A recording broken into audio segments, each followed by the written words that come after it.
everybody, it's Mr. Vanderplas here. I wanted to check in with you about your writing assignment. What I have here is an example of what some of the directions are that I'm asking you to follow.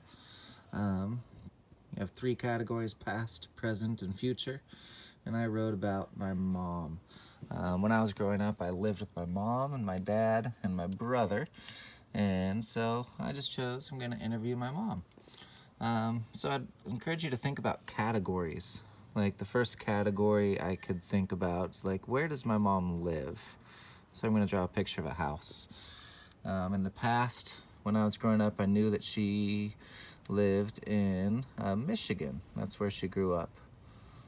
So I'm going to write Michigan for past. When I was growing up, my parents and we lived in California. We grew up in a place called Palo Alto. So I'm just going to write California here. That's where my mom lived when I was growing up. So I'm kind of pretending that I'm you right now, a 4th grader. In the future, I don't know. When I was growing up, she didn't know. So I would put a big question mark. So these are just some ways I can gather information about the person I'm interviewing. Next thing I'm going to write are hobbies. And so I'm just going to write on the side here a picture of a heart, like things she loves.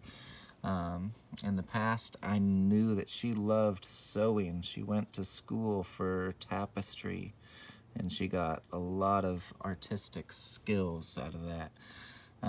In the present, she would also do like arts and crafts. She just loved doing arts and crafts. And when I was growing up, if I asked my mom like what she'd be doing in the future, I don't know. I mean, I think she wanted to continue doing that stuff. So as I fill out what I know about my mom, I can start to see, I mean, there's a lot of questions about the future. These are some questions that you can really focus on, like, what do you want to be? What do you dream of in the future? When I look at these, eventually I'm going to use all of what I know to build questions about things that I'd want to know more of.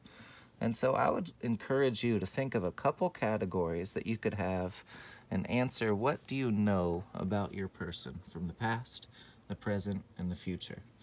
And then once you fill out that chart, you can use the rest of that chart, take a look at some of the spaces and gaps in the chart to try to figure out what sort of questions you'd want to ask for your interview questions. And I'll put some examples up there on the webpage as well. Hope you're doing well.